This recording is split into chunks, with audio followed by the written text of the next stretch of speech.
یاسین ملک صاحب کو جو عمر قید سے سزائے موت دینے جا رہے ہیں ہندوستان، ان کی رہائی کے لیے ریاست جموں و کشمیر کے تمام لوگوں سے، تمام مکتبہ فکر کے لوگوں سے، تمام سیاسی کارکنوں سے میں گزارش کرتا ہوں، ایک تو میرے اس پیغام کو ریاست جموں و کشمیر کے تمام لوگوں تک پہنچائیں۔ جموں کشمیر لبریشن فرنٹ نظریاتی کے چیئرمین صداقت مغل کشمیری نے آج کھڑی شریف پریس کلب میں ایک پرہجوم پریس کانفرنس سے خطاب کرتے ہوئے کہا کہ 7 اگست کو اسلام آباد میں ہونے والے پرامن مظاہرے میں جوک در جوک شریک ہوں۔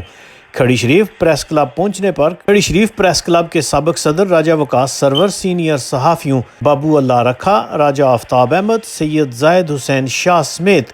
دیگر نے صداقت مغل کشمیری کا استقبال کیا۔ صداقت مغل کشمیری کا مزید کیا کہنا تھا، آئیے راجہ آفتاب احمد کی یہ رپورٹ دیکھتے ہیں۔ بسم اللہ الرحمن الرحیم۔ اس وقت ہم بیٹھے ہیں میرپور کھڑی شریف پریس کلب میں۔ گزشتہ ماہ بھی ہم آئے تھے اور یہاں کے جتنے بھی صحافی دوست ہیں یہ سب محب وطن ہیں، اور مجھے خوشی ہوئی کہ انہوں نے گزشتہ مرتبہ بھی ہمیں کوریج دی، عزت دی، اور آج ایک مرتبہ پھر ہم اس 2 مہینے سے جاری اسلام آباد دھرنے کے حوالے سے کمپین کو وائنڈ اپ کرنے کا تقریباً آخری پروگرام جو ہے اسی پریس کلب میں کریں۔ میرے ساتھ بیٹھے اس پریس کلب کے صدر جناب راجہ وقاص صاحب، اور میرے ساتھ بیٹھے سینئر جرنلسٹ جناب اللہ رکھا صاحب۔ تو میں باقی تمام جو دوست ہیں یہاں پہ آپ سب کا بھی شکر گزار ہوں، اور جیسا کہ جموں کشمیر کے لوگ جانتے ہیں، ہماری جو کمپین 1 جون سے جو شروع ہوئی تھی، اس کا جو مقصد ہے کہ اس وقت ریاست جموں کشمیر جو تقسیم ہے اور اس کے ساتھ ہمارا استحصال جو کیا جا رہا ہے، بنیادی حقوق جو سلب ہیں، جس میرپور میں ہم بیٹھے ہیں، منگلہ ڈیم کا علاقہ ہے یہاں پہ، اور منگلہ ڈیم پہ ہماری زمینیں، ہماری قبرستان، ہماری مسجدیں، ہمارے مندر، ہماری مارکیٹیں اور بزرگوں کی یادیں دفن ہیں،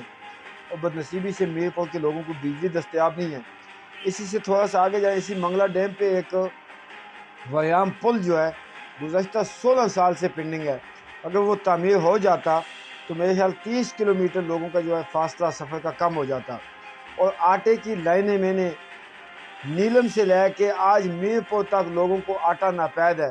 اس طرح کے دیگر گوناگون بنیادی انسانی حقوق جو سلب ہیں، لیکن اس پہ بھی اب بات کرنا، اس کے لیے جدوجہد کرنا ہے جموں کشمیر کے ہر فرد کا فرض ہے۔ تو اس کے ساتھ جو مین ہماری کال تھی، جو مین ہمارا ایشو تھا، انڈین مقبوضہ کشمیر میں 5 اگست 2019 سے قبل بھی جو انسانی سوز مظالم کیے گئے، جو قتل عام کیا گیا، جو آبادیوں کو تیگ کیا گیا، جو ہم نے انٹرنیشنل جو میڈیا کے لوگ ہیں، جو پاکستان کے نیشنل میڈیا ہاؤسز ہیں، ہم نے ان سے ریکویسٹ کر رکھی ہے کہ انشاءاللہ وہ بھی آئیں گے۔ اسلام آباد میں جو عالمی دنیا کے سفارتکار بیٹھے ہیں، ہم نے ان سے ریکویسٹ کر رکھی ہے، انشاءاللہ وہ بھی آئیں گے۔ ریاست جموں کشمیر کے جو لوگ ہیں، میرپور ڈویژن کسی وقت میں معاشی جو پشتبانی تھی تاریخ کی، اس کا اعزاز میرپور ڈویژن کا تھا۔ انفارچونیٹلی اس وقت میرپور کے لوگ بھی اس انداز میں، اس کردار میں اپنا اور کردار جو ہے جو دینا چاہیے تھا وہ نہیں دے رہے۔ میرپور ڈویژن کے ساتھ ساتھ میرپور شہر کے لوگوں سے، اور بالعموم جموں کشمیر کے تمام لوگ جو ریاست کے اندر ہیں، جو گلگت بلتستان میں، جو موسٹلی راولپنڈی اسلام آباد میں اور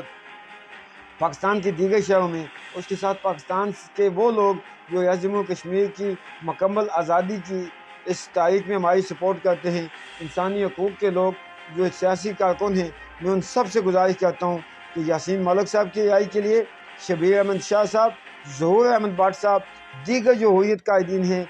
دیگر جو حریت پسند ہیں، جو ہندوستان کی جیلوں میں، عقوبت خانوں میں ہیں، ان کی رہائی کے لیے آپ سب لوگ اسلام آباد پہنچیں۔ ہم انشاءاللہ اپنی آزادی کے لیے،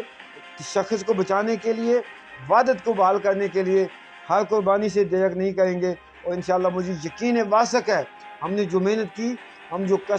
قصبوں، ٹونوں، دیہاتوں میں گئے، ہم نے جو لوگوں سے، مختلف مکتبہ فکر کے لوگوں سے